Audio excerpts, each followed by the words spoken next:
As you guys know, on Wednesday night, Arsenal did drop key points to Wolves away, which shocked everyone. I think the haters, the Arsenal fans, the whole world of football was shocked at this result, because how on earth did we let a 2-0 lead slip up at bottom of the table Wolves? I'll never know, guys. I mean, it was a horrendous game in terms of the end. It was really awful to watch, but I've already made a video on that, so go check it out. And follow all my socials. The links are in the description. I talk about it in depth on my TikTok, all the socials. But today, I wanted to focus in on what Declan Rice and Mikel Arteta had to say after this one, and building up to a massive game tomorrow, guys, against Tottenham away in the North London derby. A huge game, especially because Man City play tonight. So the title race is heating up a little bit, man. Make sure, if you guys are new to the channel, you hit the subscribe button, hit the like, and comment down below your thoughts, guys. I'd love to hear from everyone, not just Arsenal fans. But I'm going to show you guys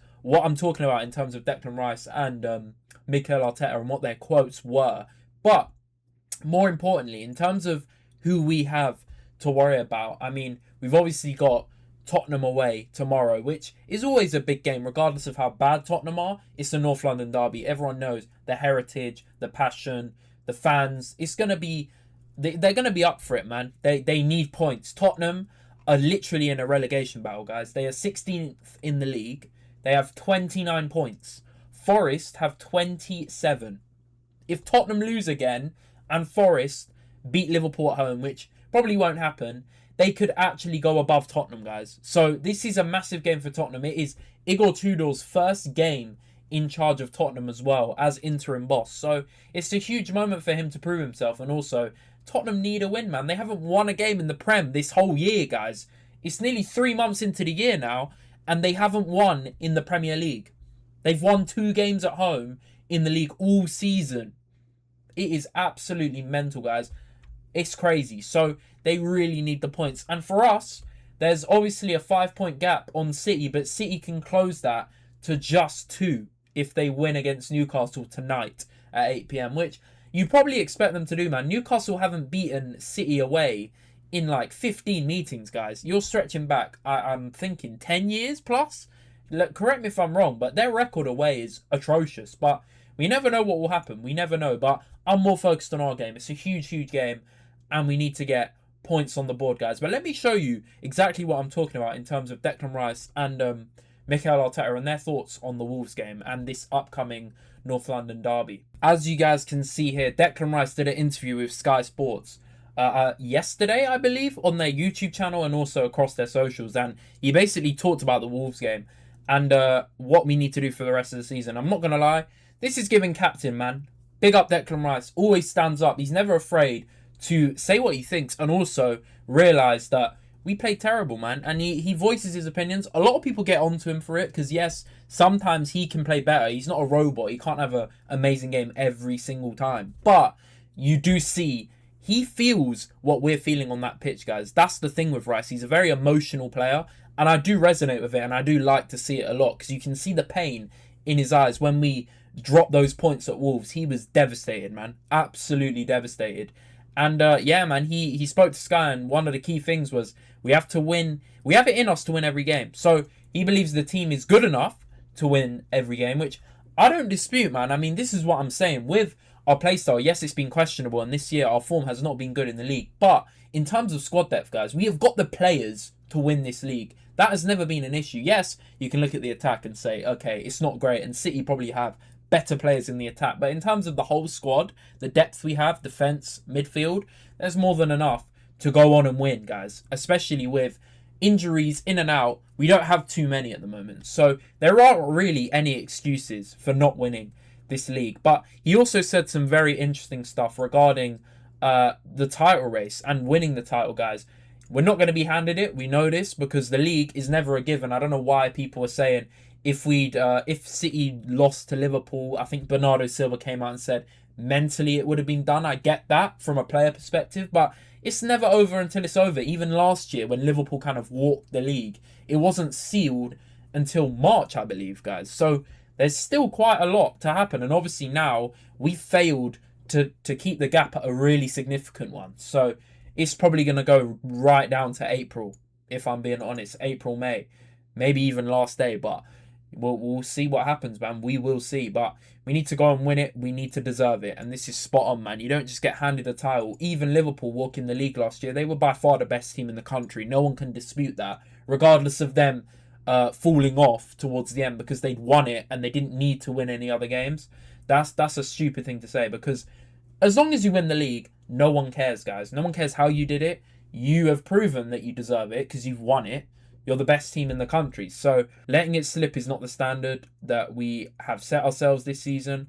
We had a team meeting and we're ready to go again. Hey, man, it shows he's not afraid to face the media, man. A lot of players avoid it. And I understand, because the media, you know what the media are like. They love to manipulate and they love to just get clicks into stories from players. And they like to just clip out stuff that makes players sometimes look bad. But Rice is not afraid to take the media on head on after a really poor result. And he was talking about they had a team meeting like the day after the game or something, or the days following, and they've been really analysing what went wrong to try and improve and make sure that doesn't happen again. Because dropping a 2-goal lead to bottom of the league Wolves is criminal. I'm not going to lie. It is very, very bad. And big up Rice for doing this. Now, with Arteta, he came out and said some interesting stuff. I mean, it's difficult to accept the second half, how we didn't perform at any level. The standards we've required to win the Prem. And yeah, man, we paid the price. He's spot on there. I mean, could you say Arteta was partly to blame 100%? I mean, I don't know what he was doing with that attacking lineup. I know it's Wolves, and realistically, you should win with Martinelli, Odegaard, Madueke. Martinelli, Gyökeres, Madueke, sorry. But we know that front three doesn't work. We've seen it like once or twice. Maybe in the Champions League it's fine.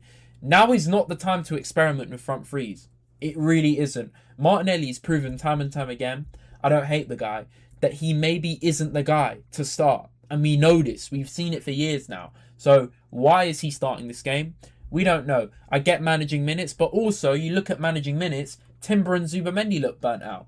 Could you have used Norgard, Ben White? 100%. So Arteta's definitely to blame as well, but the players, of course, were really poor in terms of that bottling the 2-goal lead. Too many things that went wrong. Was one after the other. It's best not to judge it. We're all too emotional about it. It's not the moment to do it. It's a moment when you don't perform. You are at this level. Expectations are where they are. You have to take the hit because, as well, we deserve it. I mean, there isn't too much wrong with what he's saying. We've got to move on. Can't dwell on this too much. I mean, it is a red flag, because how the hell are you dropping a 2-goal lead to Wolves? We've given them their 10th point all season. They've won one game, guys, in the entire season. They are up there with the worst Prem teams of all time. So the fact we've conceded 2 goals to them in the way we did is shocking, man. And I think it is partly tactical, because I don't know why we're dropping off Wolves. I explained this on my TikTok, guys. It's really bizarre why we're trying to time waste in the final minutes against Wolves. Go and get a 3rd goal. We do not do this, guys. When we have a 2-goal advantage, we never push for a 3rd. We never get the 3rd. And it always, more often than not, comes back to bite us. You drop points from that.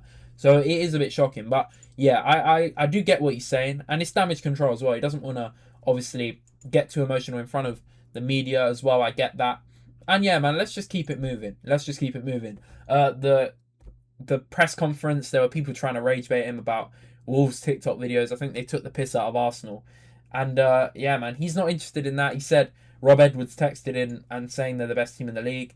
Much more interested in that. I get it. I mean, who really cares? Because it doesn't matter what Rob Edwards thinks. It matters what we do. And best team in the league. I mean, I agree. But Man City, if we were by far the best team in the league, we should have put this title race to bed a long time ago, man. We should have won all the games we've dropped points in, to be honest, this year.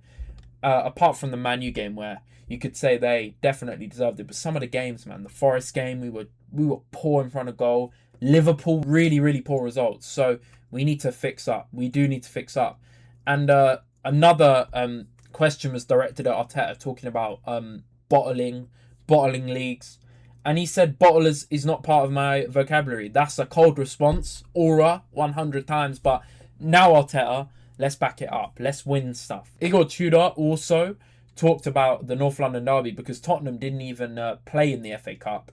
They've had a lot of rest before this game. So they are up for it. And he's got a massive job on his hands, because he's spoken about Tottenham, and he said he's here to not enjoy it, he's here to work, which is spot on. And he believes that Tottenham are 100% staying up. I mean, I don't think you can say that because they are in a bad position, but he's got a very good record about being appointed mid-season. He's got a very good record against at Lazio, at Juventus, and at a lot of other clubs he's managed. He's kind of steadied the ship. But big up James Alcott. I really like his content. He did a really interesting video, which I watched most of, and he was talking about Igor Tudor's tactics and why it's a bit of a gamble with Spurs and why a lot of Tottenham fans may not be happy with the appointment. Because yes, he's here to steady the ship, get results, but in terms of tactics, he likes to deploy a three at the back, guys. In pretty much all of his managerial stints, he's used three at the back, and he likes to use attacking centre backs. He likes pushing them up and joining them with attacks, and he likes to kind of have a free flowing team where people rotate positions around. Very interesting. And if he does that in a North London derby, I'm not going to lie, guys, I really fancy us to beat them quite comfortably. But we'll see what he does, because this is what people think he'll play, 3-4-3. And with the players they've got injured, it's really not looking good, man. This is always a must-win for us, but there's no excuse why we can't win this. Look how many injuries they have. Look at the quality of players that are injured and suspended. Solanke doubtful, Romero suspended, starting centre-back, captain. Kulusevski, one of their best attackers, has been out for time. Kudus, their best signing, out. Porro, their best right-back, arguably, out. Danso, backup centre-back, injured. Odegaard, out for ages. Udogie, starting left-back, injured. Maddison, their creative player, has been out the whole season. Bergvall, exciting talent in the midfield, injured. Richarlison, their starting striker, injured. And Bentancur, one of their midfielders, is injured. So look at the state of the team, man. I mean, they're having to play Dragusin, who's really not at the level. They've got not many fit defenders, and they've got Gallagher. This team is not good, guys. We have to win this game, and Igor Tudor's got a big task on his hand, whether he can steady the ship or not. Obviously, Man City play first. I couldn't care less, guys. I need to focus on our job, because we can't be relying on what they do. And if it does come to that, it's not a good sign. But I'm confident we're going to turn this form around on Sunday. It's a huge game. We just need to win. I don't care, but I want to see a good performance as well. Yes, we're away, but guys, their home form is atrocious. They're 16th. Their team's not good. We just need to win. But there's a lot up. It's not going to be an easy game, that's for sure, because there's a lot on this, and Tottenham are desperate for anything. So I do get it 100%. Rice also said you can't lose derbies to Spurs, and it's the perfect game to respond. But a fan base, everyone, that's the game you can't lose. And he's 100% right, man. I don't remember the last time we lost to Spurs in the league. It's been a long time, guys. It's been a very long time. Our record has been very good. Let's keep it that way. But guys, that's going to be the end of the video. I hope you guys enjoy. If you did, hit the like, subscribe if you're new. Comment down below your thoughts. Follow my socials. The links are in the description. But it's been Jay-Z Knows Ball, and I'm out. Peace out, guys. Take care.